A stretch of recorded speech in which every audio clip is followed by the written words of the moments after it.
నమస్తే ఫ్రెండ్స్. ఎవరైతే నేను బీపీటీ గురించి చెప్తాను, ఎలా జాయిన్ అవ్వాలి ఏంటని. బీపీటీ అంటే బ్యాచులర్ ఆఫ్ ఫిజియోథెరపీ.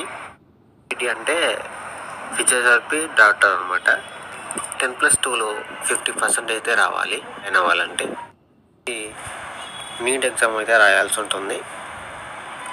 ప్రైవేట్ కాలేజీలో నీట్ అవసరం లేదు, గవర్నమెంట్ కాలేజీలో అయితే నీట్ అవసరం ఉంటుంది. ఫీజు వచ్చేసి 1,50,000 ఉంటుంది.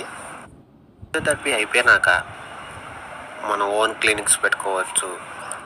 ఫిజియోథెరపీ హాస్పిటల్లో కూడా చేసుకోవచ్చు. జాబ్ వెళ్ళొచ్చు జాబ్కి, అక్కడ ఎక్కువ జాబ్స్ ఉన్నాయి. డిఫెన్స్లో కూడా జాబ్స్ ఉంటాయి, ట్రైనింగ్స్ ఉంటాయి, వాటిలో కూడా జాబ్స్ ఉంటాయి అన్నమాట. స్కిల్స్ కూడా జాబ్ ఉంటుందన్నమాట. అలాగే ఎడ్యుకేషన్ ఇన్స్టిట్యూషన్లో కూడా జాబ్స్ ఉంటాయి, అలా కూడా జాబ్ దొరికిద్ది అనమాట. కంపెనీస్లో కూడా జాబ్స్ వస్తాయి అన్నమాట.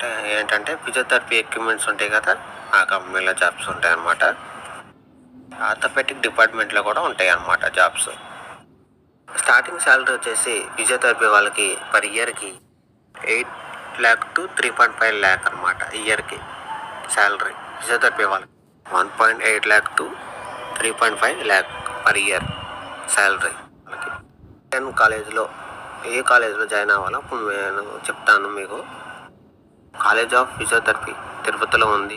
స్వతంత్రం కాలేజ్ ఆఫ్ ఫిజియోథెరపీ రాజమండ్రిలో ఉంది. మూడోది SIMS college of physiotherapy Guntur.